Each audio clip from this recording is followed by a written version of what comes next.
Si quelqu'un t'avait dit que ta plus grande faiblesse pouvait un jour sauver la vie d'un milliardaire, tu l'aurais cru? Moi non plus.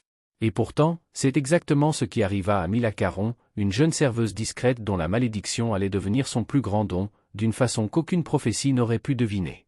Le restaurant Le Clair de Lune, situé dans le cœur de Paris, brillait ce soir-là comme un joyau. Des lustres en cristal projetaient des éclats de lumière sur les nappes immaculées, des rires résonnaient sous les arches dorées, et le parfum du champagne se mêlait à celui du luxe. Mais pour Mila, 22 ans à peine, tout cela n'était que bruit et ombre. Ses mains tremblaient légèrement lorsqu'elle alignait les flûtes sur son plateau d'argent, avançant parmi les invités comme un fantôme qu'on ne voyait pas. Ce dîner devait être une célébration, la rencontre entre les plus grands chefs de France et les investisseurs les plus puissants du pays. Pourtant, pour Mila, ce n'était qu'une autre soirée passée à servir ceux qui ne remarquaient même pas son existence. Les femmes en robe de couture riaient, les hommes en costume ajusté faisaient teinter leurs verres. Personne ne voyait la jeune serveuse qui, dans le silence, gardait leur coupe pleine. Et puis soudain, elle le sentit. Une odeur, subtile au début, puis inquiétante. Ce n'était pas le parfum réconfortant du beurre fondu ou du pain chaud, ni celui du poisson frais qu'on venait de sortir du four. C'était autre chose. Un avertissement. Un murmure de mort que seul son nez pouvait entendre. Mila pâlit. Elle connaissait cette sensation, cette capacité étrange qu'on lui reprochait depuis l'enfance. Elle pouvait sentir la corruption, la décomposition, avant même que les autres ne la soupçonnent. Un don, disait-on. Une malédiction, pensait-elle. Les coquilles Saint-Jacques. Soufflatait-elle, les yeux agrandis. Une main douce se posa sur son épaule. C'était Madame Grace Martin, la sous-chef de 60 ans, celle qui l'avait prise sous son aile. « Qu'est-ce qui ne va pas, ma fille » demanda-t-elle avec inquiétude. « Elles sont mauvaises » murmura Mila. « Je le sens. Le poisson est resté dehors trop longtemps. Les bactéries, elles commencent à se multiplier. » Grace jeta un coup d'œil vers la cuisine, où les chefs s'agitaient. « Mila, ma chérie, le chef de l'orme ne t'écoutera pas. Passe-soir. Monsieur Morel est ici. » Sébastien Morel. 32 ans, PDG d'une start-up alimentaire devenue empire, un milliardaire connu pour sa perfection glaciale. Ce dîner devait sceller un contrat de 50 millions d'euros avec des investisseurs japonais. Rien n'avait le droit de mal tourner. Mais ce soir, quelque chose allait mal. Très mal.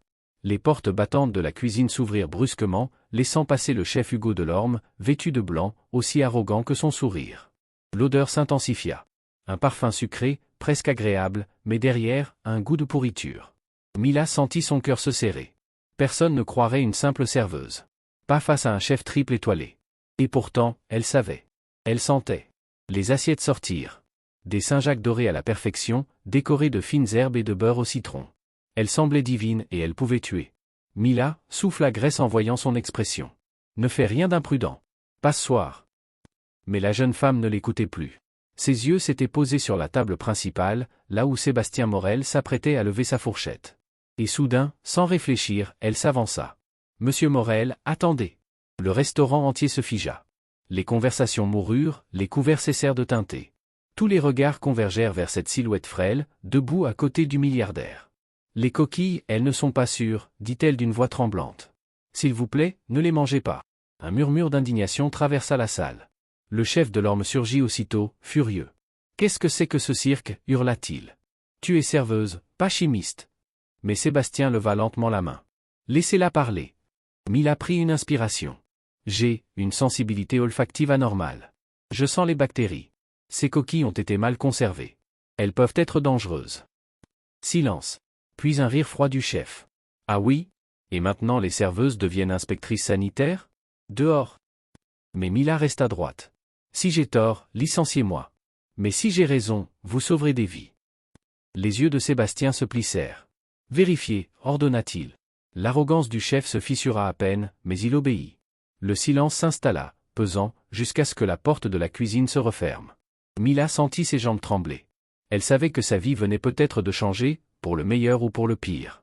La nuit était tombée sur Paris, lourde et orageuse, comme si le ciel lui-même sentait venir la tempête. Les écrans du bureau clignotaient de rouge, alerte sécurité, données compromises. Mila serrait les poings, le cœur battant à tout rompre. « Qui ferait ça » murmura-t-elle. Sébastien tapait frénétiquement sur le clavier, les yeux fixés sur les lignes de code défilant. Quelqu'un qui veut détruire la fondation avant même qu'elle n'existe vraiment. Delorme ? Non. Il est encore en détention. C'est autre chose, quelqu'un d'interne. Il releva brusquement la tête. Seules 3 personnes ont un accès complet, moi, vous, et le directeur technique. Mila blêmit. Thomas Lenoir? Oui. Un génie de l'informatique, mais trop ambitieux. Il a déjà tenté de me vendre des brevets il y a 2 ans. Il saisit son téléphone. Où allez-vous? Demanda Mila. Le confronter. Je viens avec vous. Quelques minutes plus tard, la voiture filait à travers les rues pluvieuses. Les néons se reflétaient sur le pare-brise comme des éclats de verre. Mila pouvait presque sentir la trahison avant même qu'il n'arrive, cette odeur âcre de peur et de mensonge, reconnaissable entre toutes. Leur véhicule s'arrêta devant un petit loft du XI arrondissement. La lumière filtrait par les rideaux. Sébastien entra le premier, Mila sur ses talons. Thomas, surpris, se figea, l'ordinateur encore allumé. Qu'est-ce que? Épargne-nous ton théâtre, coupa Sébastien d'un ton glacial. Tu as vendu les données. À qui? Le silence tomba, lourd, tendu. Mila s'approcha lentement. Pourquoi? Demanda-t-elle simplement. Thomas éclata d'un rire nerveux. Pourquoi? Parce que tu ne comprends pas ce monde, Mila. Toi et ton nez magique, vous avez transformé un caprice de la nature en conte de fées. Les gens comme moi, on travaille des années pour être entendus, et toi, tu arrives, tu pleures sur un plateau télé, et tu deviens une héroïne. Ces mots transperçaient l'air, acide, jaloux. Mais Mila sentit aussi autre chose, un fond de honte. Tu regrettes? Dit-elle doucement. Il la fixa, stupéfait. Quoi? Ton odeur a changé. Avant même que tu ne parles, je savais que tu regrettais. Thomas recula, déstabilisé. Arrête tes absurdités. Mais déjà, les sirènes se faisaient entendre au loin. Sébastien sortit lentement son téléphone. Je n'ai pas besoin d'odeur pour savoir que tu mens. Les autorités t'attendent. Thomas se laissa tomber sur le canapé, tête basse. J'ai tout envoyé à une société concurrente. Mais je jure qu'ils n'ont pas eu le temps de tout copier. Les serveurs ont été bloqués. Mila s'approcha du bureau et aperçut un dossier ouvert sur l'écran, Fondation de la Cour, sujets spéciaux. Des profils de jeunes dotés de capacités sensorielles. Il voulait les exploiter, souffla-t-elle. Sébastien hocha la tête. Pas tant que nous serons là pour les protéger. Quand la police emmena Thomas, la pluie s'était transformée en fine bruine. Mila et Sébastien restèrent un moment sur le trottoir, silencieux. Tu aurais pu le haïr, dit-il doucement. Je l'ai senti, il était déjà détruit par sa jalousie. La haine ne servirait à rien. Ils rentrèrent à pied. Paris brillait d'une lumière nouvelle. Dans le bureau, Mila s'assit face à la baie vitrée, observant les premières lueurs de l'aube. Tu sais ce que je sens, murmura-t-elle. Sébastien la rejoignit. Dis-moi. La fin de la peur. Et le début de quelque chose d'inconnu, mais beau. Il s'accroupit à sa hauteur, leurs regards se croisèrent. Tu m'as appris que la vérité a une odeur, Mila. Et qu'elle est bien plus rare que l'or. Elle sourit, les yeux brillants de fatigue et d'émotion. Et toi, tu m'as appris que même les cœurs fermés peuvent s'ouvrir, s'ils osent respirer à nouveau. Il posa sa main sur la sienne. Respire avec moi, alors. Elle inspira profondément, et dans cet instant suspendu, elle sentit la ville, la pluie, la chaleur du matin, et surtout, lui. Le parfum de confiance. De paix. De tendresse retrouvée. Des mois plus tard, la fondation de la Cour Morel devint un symbole national. Des chercheurs, des médecins, des enseignants s'y intéressèrent.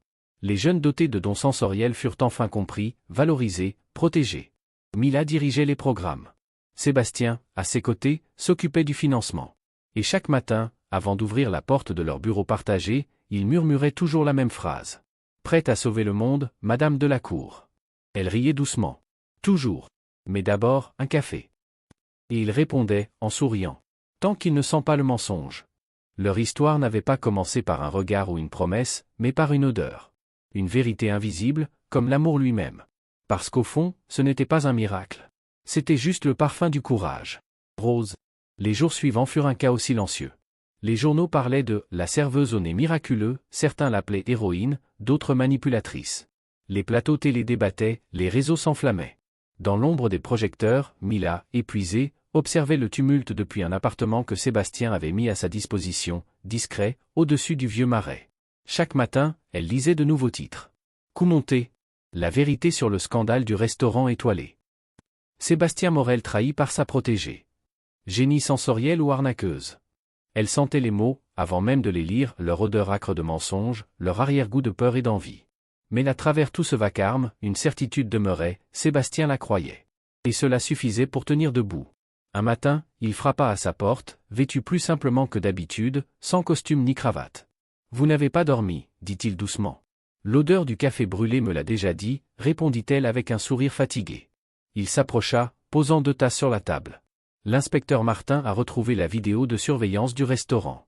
On y voit Delorme manipuler les lots avant le service. Vous êtes blanchi. Mila ferma les yeux, un soupir tremblant s'échappa. C'est fini alors? Non. Ce n'est jamais fini quand il y a de l'argent et de la fierté en jeu. Mais la vérité commence à remonter. Il s'assit face à elle.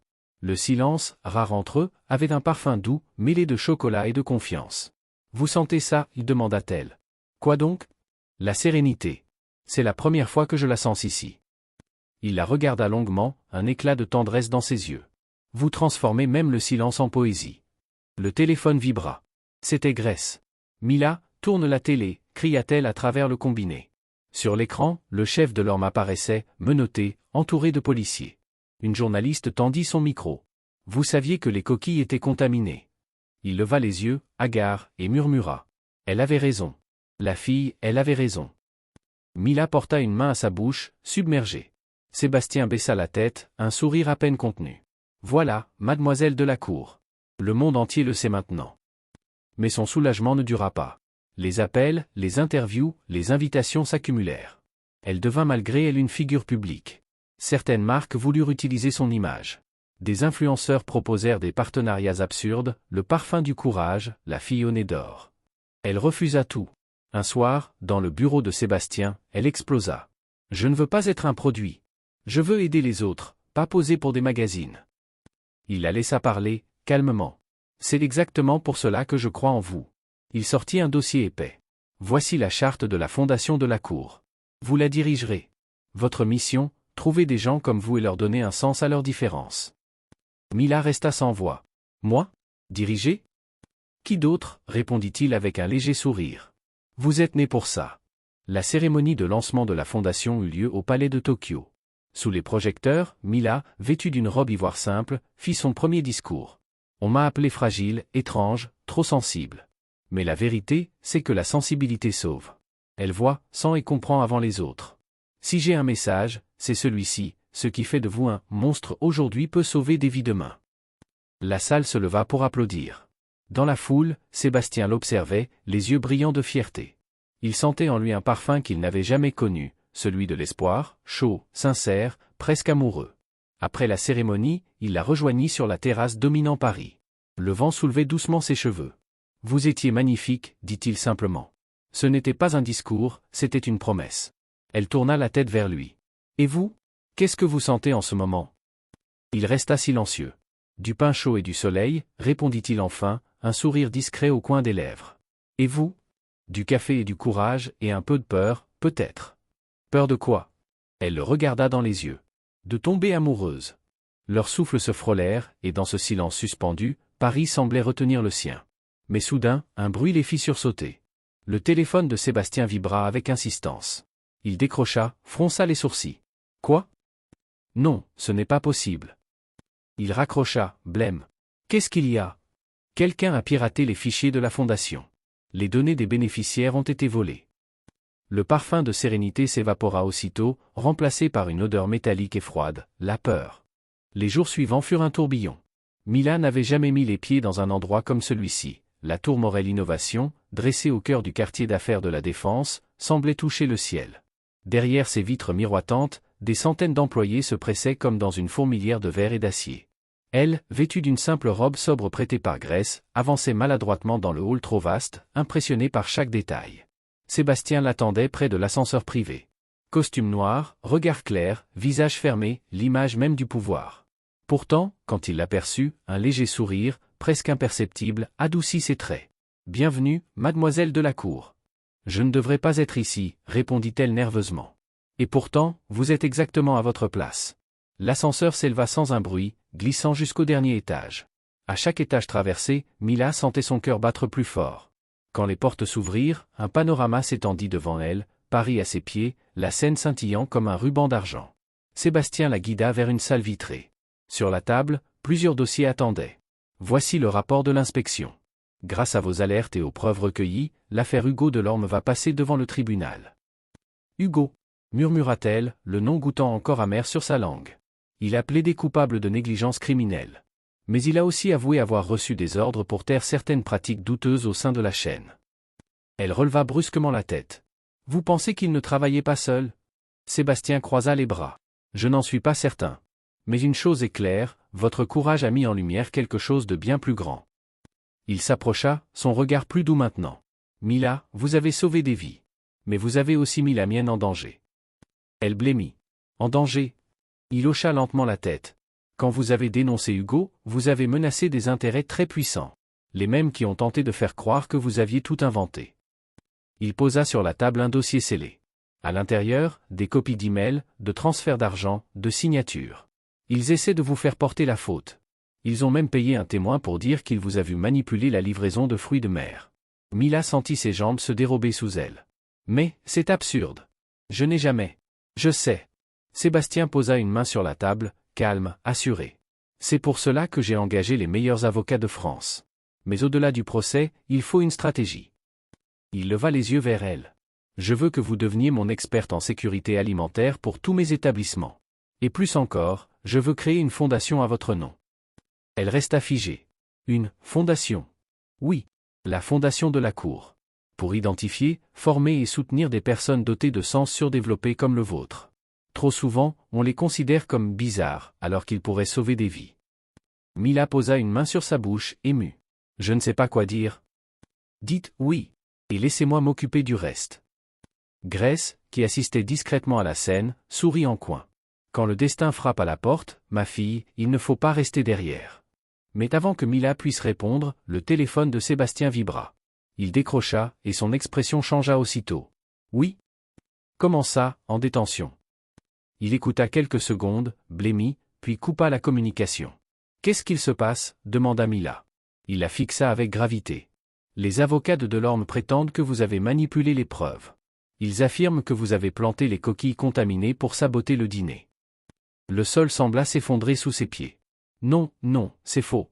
Je le sais. Mais ils ont déjà envoyé un communiqué à la presse. Vous allez être convoqué par la police. Grace posa une main sur son épaule. Ils veulent détourner l'attention. Plus ils mentent, plus cela veut dire que tu les déranges. Sébastien fit les 100 pas. J'ai des contacts. Nous allons faire éclater la vérité. Mais en attendant, vous allez devoir rester discrète. Mila sentit la panique monter. Tout son être criait qu'elle n'était pas faite pour ce monde de mensonges et de pouvoir. Pourquoi moi? Je n'ai rien demandé de tout ça. Parce que vous êtes la seule à ne pas avoir peur de dire la vérité, même quand ça coûte tout. Ces mots tombèrent comme une promesse. Dans le silence qui suivit, Mila sentit son regard se poser sur elle, non plus comme sur une employée, mais comme sur une égale. Un lien invisible, fragile, venait de se tisser. Elle inspira profondément. Alors, j'accepte. Pas pour moi. Pour ceux qui viendront après. Sébastien esquissa un sourire. Parfait. Mais tenez-vous prête. Le combat ne fait que commencer. Et tandis que la nuit tombait sur Paris, illuminant la tour d'une lueur dorée, Mila comprit que sa différence venait de devenir une arme. Et qu'elle ne pourrait plus jamais redevenir invisible. La pluie s'abattait sur Paris quand tout bascula. Le restaurant, le Lys d'Or, symbole du luxe et du raffinement, venait de se transformer en scène de chaos. Les ambulances s'alignaient devant la façade dorée. Les gyrophares reflétaient leur éclat sur les vitres, mêlant bleu et rouge dans un ballet tragique. Mila, toujours en uniforme trempé, observait à travers la vitre embuée. Des clients, pâles, secoués, étaient escortés par des infirmiers. Certains vomissaient encore, d'autres tremblaient, tenus par leurs proches. Son cœur se serra. Elle avait prévenu. Elle avait su. Derrière elle, la porte claqua. Sébastien Morel entra, son manteau sombre dégoulinant d'eau. Sa mâchoire crispée trahissait une colère contenue. « Vous aviez raison, dit-il simplement. » Sa voix, basse, vibrait d'une intensité glaciale. Mila releva la tête, hésitante. « Et le chef ?» En garde à vue. Il a reconnu avoir conservé les coquilles, espérant masquer l'odeur avec du citron et du beurre. Il craignait qu'une commande supplémentaire coûte trop cher avant la visite du critique culinaire. Il serra les poings. Par cupidité, il a failli tuer 20 personnes. Un silence lourd suivit. Mila tremblait, entre honte et soulagement. Elle avait raison, mais à quel prix? Je suppose que je suis renvoyée, murmura-t-elle. Sébastien la fixa longuement. Pourquoi pensez-vous cela? Parce que j'ai interrompu votre dîner, humilié votre chef et ruiné votre soirée. Un coin de ses lèvres se souleva à peine. Vous avez sauvé ma vie. Et celle de mes invités. Je ne licencie pas les gens qui m'empêchent de mourir. Mila resta sans voix. Personne ne lui avait jamais parlé ainsi, ni avec tant de froide franchise, ni avec tant de respect. Grace entra à son tour, un dossier humide contre sa poitrine. Inspecteur Duval, Monsieur Morel, annonça TL. Un homme en manteau long s'approcha, son badge brillant sous la lumière. Monsieur Morel, Mademoiselle Delacour, dit-il en consultant ses notes. Nous avons trouvé des messages sur le téléphone du chef prouvant qu'il savait que les produits étaient impropres à la consommation. Il a même ordonné la destruction des registres de stockage. Mila sentit un frisson lui parcourir le dos. Donc il savait. Oui, mademoiselle. Il a misé sur le hasard, sur la chance. Mais il n'avait pas prévu que votre nez serait plus fort que son orgueil. Un sourire fatigué traversa les lèvres de Grace. Je te l'avais dit, Mila. Ton don n'est pas une malédiction. Sébastien détourna le regard, fixant la pluie contre la vitre. Ce genre de don, dit-il lentement, vaut plus que des diplômes. Vous avez détecté ce que des machines n'auraient pas senti. Vous avez agi avec courage quand tous les autres se taisaient. Il la regarda enfin. Dites-moi, mademoiselle Delacour, que sentez-vous quand vous avez peur? La question la déstabilisa. L'air change. Il devient métallique, froid, comme le goût du fer. Et maintenant? Elle hésita, puis inspira doucement. De la pluie, du café, et un peu de colère. Mais aussi de la gratitude. Sébastien eut un léger rire. Vous êtes vraiment unique. Grace posa une main rassurante sur l'épaule de Mila. Tu devrais te reposer, ma fille. Cette nuit a été longue. Mais alors que Mila s'apprêtait à partir, un téléphone vibra. L'inspecteur décrocha, écouta quelques secondes, puis pâlit. Quoi? Vous êtes sûr? Très bien, j'arrive. Il raccrocha et se tourna vers Sébastien.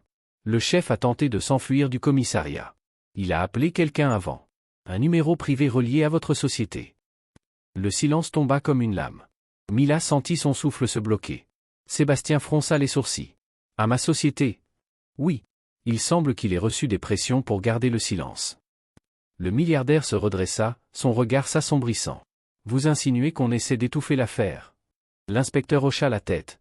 On dirait bien. Et si c'est vrai, cela remonte haut. Très haut. Mila sentit un vertige la saisir. Ce qui avait commencé comme un simple dîner était devenu une affaire d'État. Elle avait ouvert une porte qu'elle ne pourrait plus refermer. Sébastien s'approcha d'elle, son regard désormais empreint d'une étrange intensité. Vous avez déclenché quelque chose ce soir, Mila. Quelque chose que je ne laisserai pas étouffer. Mais cela signifie aussi que vous ne pouvez plus simplement disparaître.